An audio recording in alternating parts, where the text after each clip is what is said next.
Cheese, Grommet.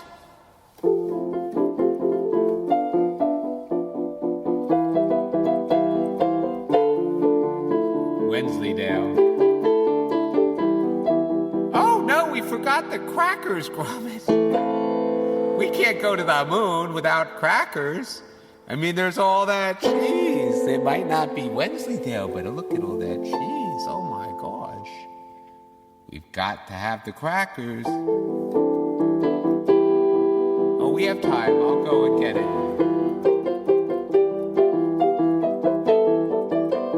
I want you to get it, Grommet. Yes.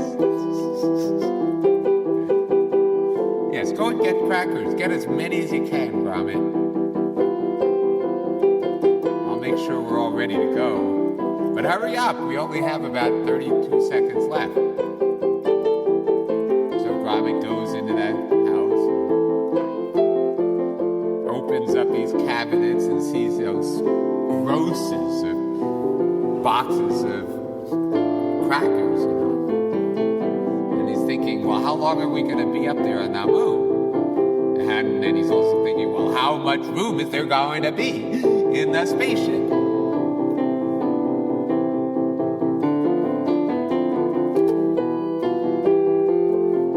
Fortunately, Wallace had come up with this two-dimensionalizing machine.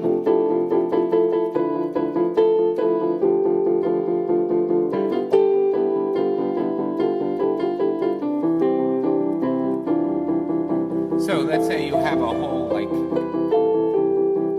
open up the pantry, and it's full of crackers. And you're going for a grand vacation up to the moon, where there's lots and lots and lots of cheese.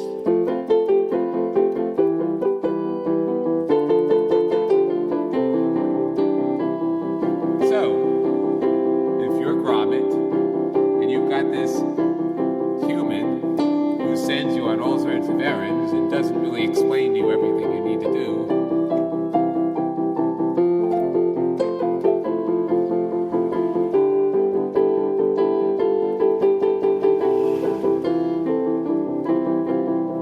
You gotta think for yourself. Think about all the things you've seen Wallace work on all over these years, and then you go, oh, there's the two-dimensionalizing machine.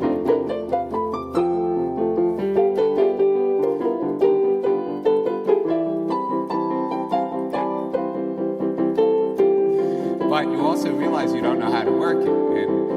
And when you left the spaceship, there were only 32 seconds left, and you're running out of time. So, quick.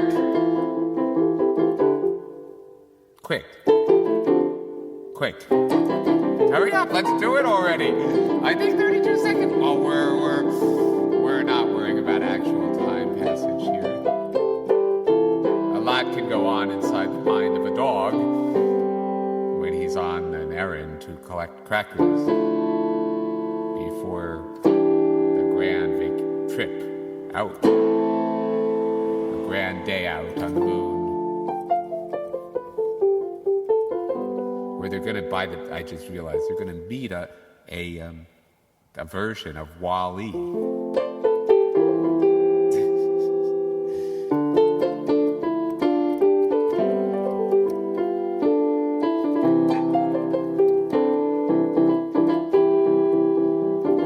Which would be a neat trick, because I actually think Wallace and Grommet, that was made before Wall-E.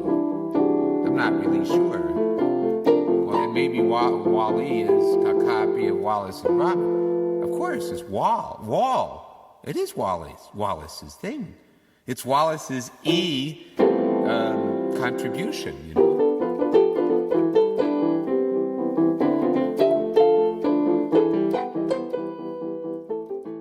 So anyway, Grommet, understands very quickly that he's got to use the two-dimensionalizing machine really quickly, and he doesn't have time to look at the manual, which wouldn't really be all that clear anyway.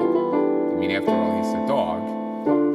And Wallace is not really in the habit of doing translating. even into English. I mean, he does WallaceAs, kind of shortcuts, and he uses all these acronyms. So that, the two-dimensional machine, the TDM, Fortunately, on the wall right next to the pantry is this set of buttons. One of them is TDM. So Grommet figures, okay, just do it already. We're running out of time. I don't want to miss the rocket up to the moon, where there's all that cheese. I hope it's like Wensleydale. So he hits the button, and the machine just pops up, and, it's kind of like a camera. So he takes a picture of the pantry, the stuff in the pantry, and then it becomes two-dimensional. So he goes up to it and it's like a big, piece of paper. So he rolls it all up, and he's got to fold it in half also, because it's just like 6 feet tall, and that would be hard. So he folds it in half and then rolls it up.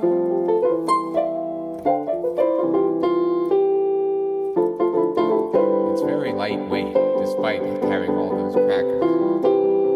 And he's running to the rocket, and he realizes, holy cow, if I don't, then this machine has to have a reversal switch on it, right? I'd better grab it. So he runs back into the house, grabs the machine, and gets up into the spacecraft, and just as the stairs are going up, because it was all automatically timed. And he runs up, he gets in just in time, and he's all out of breath, and Wallace says, "What took you so long?" But never mind, we're taking off. Put on your anti-G suit and your glasses and stuff like that, and strap yourself in right away. So he does that, and then the spaceship starts to get ready to go.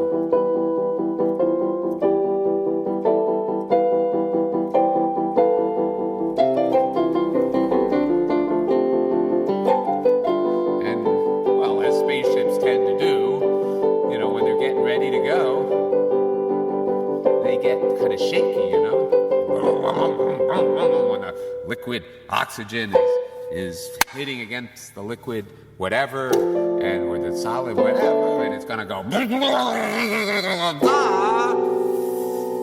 really, really intensely, So a bit of shaking doesn't really surprise anybody. But the shaking gets worse and worse. And the rocket ship is not, it's budging. If that's all it's doing, it's not taking off, it's just budging. And Wallace goes, oh my gosh, Grommet, what's happening? What's happening? And he's looking all around. He's looking at all the instruments. He says, I did something wrong. Did I forget to put the and he's going on and on and on. And meanwhile, Grommet, in a very knowing way, looks down in such a way that Wallace, who's looking up at all the dials and everything, realizes that Grommet is looking down.